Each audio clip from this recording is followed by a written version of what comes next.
যদি বলে দাড়ি রাখলে চাকরি হবে না, আপনি বলবেন এই চাকরির আমার দরকার নাই, আজকের পর থেকে দাড়িতে হাত লাগাবো না। কেন লাগাবেন না? এটা যদি আপনি এভাবে ছিলে ফেলেন, মনে রাখবেন এটা নবীর সুন্নতকে আপনি জবাই করতেছেন। কি করতেছেন? করবেন না আপনি। এর জন্য আপনার রিজিক বন্ধ হয়ে যাবে না, রিজিক আরো বাড়বে ইনশাআল্লাহ। রিজিক আপনার বস দেয় না, রিজিক আপনার চাকরি ক্ষেত্রের বস দেয় না, রিজিক আপনার ওই এমডি স্যার দেয় না। ওই এমডি স্যারের মতো কোটি কোটি এমডি স্যারকে খাওয়ান আল্লাহ পাক। কথা বুঝতে পারেন নাই? যদি বলে দাড়ি রাখলে চাকরি হবে না, আপনি বলবেন এই চাকরির আমার দরকার নাই, আমি শশা বিক্রি করে খাবো, আমি মুদির দোকানদারি করে খাবো, আমি ছোট্ট উদ্যোক্তা হয়ে খাবো, তাও ভালো, দাড়ি তাও শেভ করবো না ইনশাআল্লাহ। যেটা পারছি কথা, আমি রিজিক আল্লাহ পাক দিবেন ইনশাআল্লাহ। তাওয়াক্কুল করেন, আল্লাহ পাক পাখিদেরকে যেমন করে খাওয়ায় আপনাকে খাওয়াবেন ইনশাআল্লাহ। খাওয়াবেন না ইনশাআল্লাহ? আমাকে বলেন এই সমুদ্রের নিচে কত প্রাণী আছে কেউ জানে?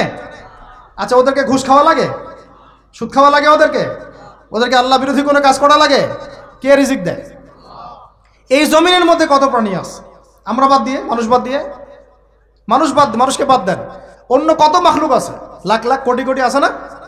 ওরা কি সুদ খায়, ঘুষ খায়, দুর্নীতি করে, মানুষের সম্পদ আত্মসাৎ করে? ওদেরকে কে খাওয়ায়?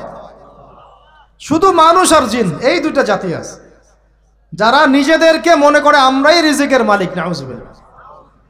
না মনে করলে তো আপনি ভয় করতেন না, আপনি মনে করতেছেন ভিতর থেকে যে আমি যদি এটা রাখি তাহলে আমার চাকরি চলে যাবে গা, আর চাকরি চলে গেলে আমার তো আর বউ বাচ্চা খাইতে পারবে না। মানে বউ বাচ্চার খাওয়ারের দায়িত্ব মনে হয় আপনার নিজের।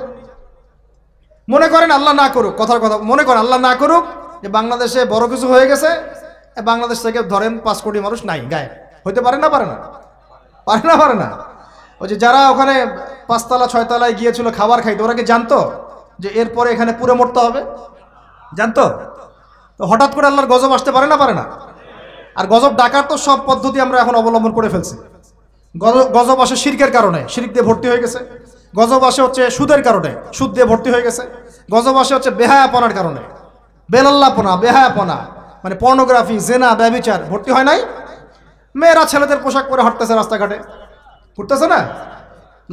হায়া লজ্জা সব উঠে গেছে। তারপরে গান বাজনা বাদ্যযন্ত্র, এটা গজব নাজিলের কারণ, বাড়ছে না?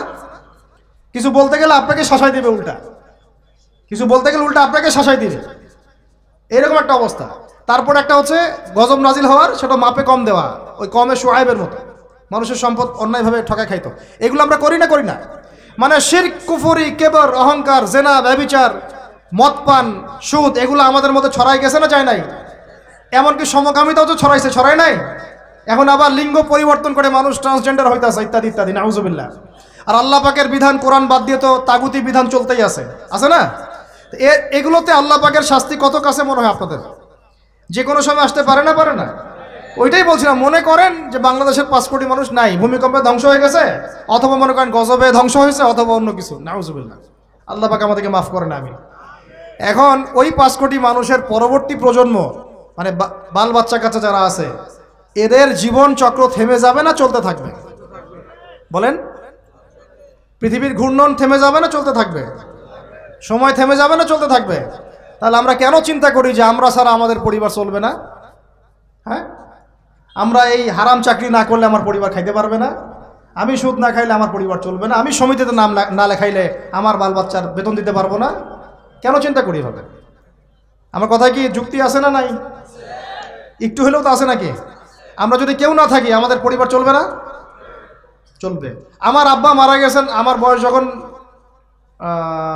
5.5 কি 6 বছর, আমার ঠিক মনেও নাই স্মৃতিতে, 5.5 কি 6 বছর, এরকম অনেকেই আছেন ছোটবেলায় বাবা। আমাদের নবী সাল্লাল্লাহু আলাইহি ওয়াসাল্লাম তো বাবা জন্মের আগেই ইন্তেকাল করছেন, করেন নাই? তো যখন আমার আব্বাদের জেনারেশন জীবিত ছিল, তখন তারা চিন্তা করতো আমাদের ছেলেরা কিভাবে খাবে, কি পড়বে, কোন বাসায় থাকবে, কি করবে, চিন্তা করতো না?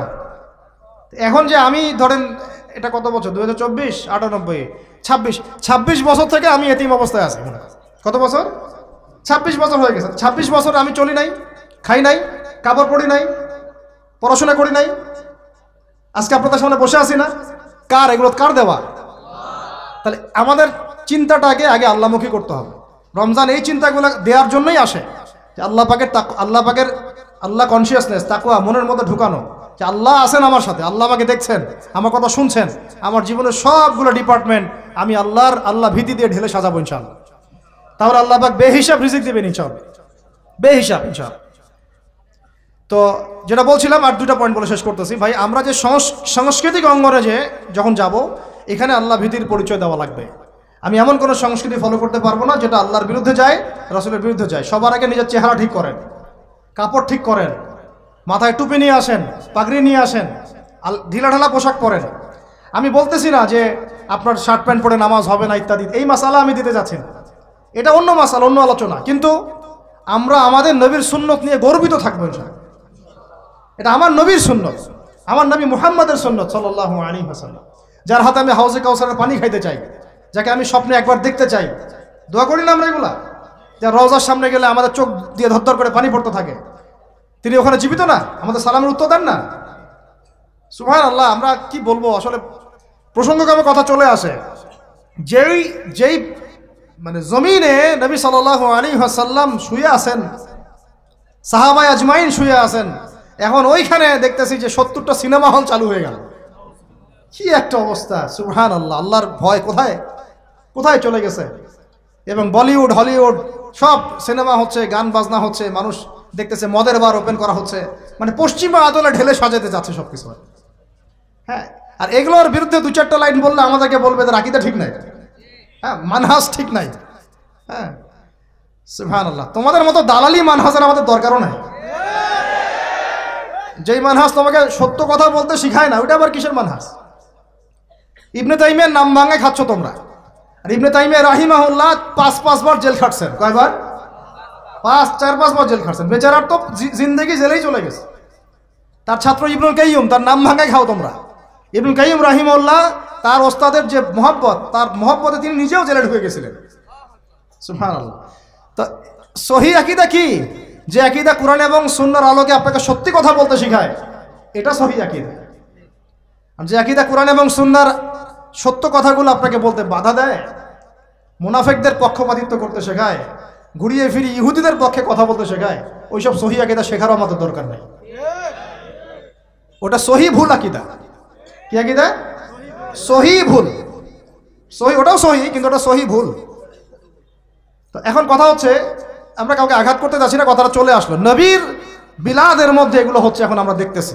আমি এমনও দেখছি, বিশ্বাস করবেন কিনা, নবী সাল্লাল্লাহু আলাইহি ওয়াসাল্লামের রওজা, এখানে ওলামায়ে কেরাম যারা গেছেন আপনারা তো অনেকেই জানেন, অনেকগুলো গেট, গেটের বাইরে দাঁড়ায় মানুষ সিগারেট খাচ্ছে। আপনারা যদি এখন যান, অনেকে দেখতে পারবেন এই দৃশ্যটা। দেখেন, ফিলিংসই নাই যে আমাদের নবী সাল্লাল্লাহু আলাইহি ওয়াসাল্লাম আমার থেকে যে 500 গজ দূরে বা 1000 গজ দূরে আছে। মানুষের চিন্তা চেতনা এখন এই জায়গায় চলে আসছে। তো নবীকে মহব্বত করতে হবে। নবীকে মহব্বত করার সবচেয়ে বড় নিদর্শন হচ্ছে আমি তার সুন্নত মেনে চলি কিনা। তার মতো উঠি, তার মতো বসি, তার মতো ঘুমাই, তার মতো খাই। খাওয়া তো বাদ, আমাদের তো খাওয়ার টেবিলে আমরা হেরে গেছি। নবীজি বলেছেন 1 পেট খাও, আমরা খাই 7 পেট। কয় পেট? আমরা খাওয়ার টেবিলে হেরে গেছি। আমার ওস্তাদ একটা কথা বলেন, যে মুসলমান খাবার টেবিলেই হেরে যেতে পারে, এরা কোশ্চিন গেল জিহাদের মাঠে জিততে পারবে না। যারা জিতেছে, ওই যে আমেরিকাকে পিটাই বের করছে, ওরা দেখবেন খালি রুটি খায়, মোটা মোটা রুটি, তা 2-3টা করে। তাবলীগের সময় দেখেন নাই আপনারা, 2টা করে রুটি খায়, সারাদিনে 2-3টা রুটির বেশি কিছু খায় না। ওদের ফিগার ফিটনেস আমাদের চেয়ে এত বেশি ভালো, আমার মতো 10টা ছেলেকে একাই সময় দিতে পারবে, এত ভালো। সপ্তাহে 1 দিন খালি রাইস খায়, তাও শুক্রবারে। এটা দেখছি আমরা তাবলীগে। তো তাদের দ্বারা ইসলামের যে খেদমত হয়েছে, আমাদের দ্বারা হয়েছে? তো খাওয়ার টেবিলে আমরা হেরে গেছি। খাবার ঠিক করেন। রমজান মাসে বেশি বেশি খাবেন না, গপ গপ করে খাবেন না। সাহারিতে পরিমিত খাবেন, কিন্তু পুষ্টিকর খাবার খাবেন। ইফতারে আবার 7 পেট খেয়ে তারাবির নামাজে ঘুমায় যায় না। লিমিটেড খাবেন, কিন্তু পুষ্টিকর খাবার খাবেন। আর এখনকার খাবারের যে মান, এগুলো যত কম খাওয়া যায় ততই ভালো। আমার খুব মন চায় যে সব দেশি পণ্যের একটা বিজনেস শুরু করি। আমি নিয়াত করছি, আল্লাহ পাক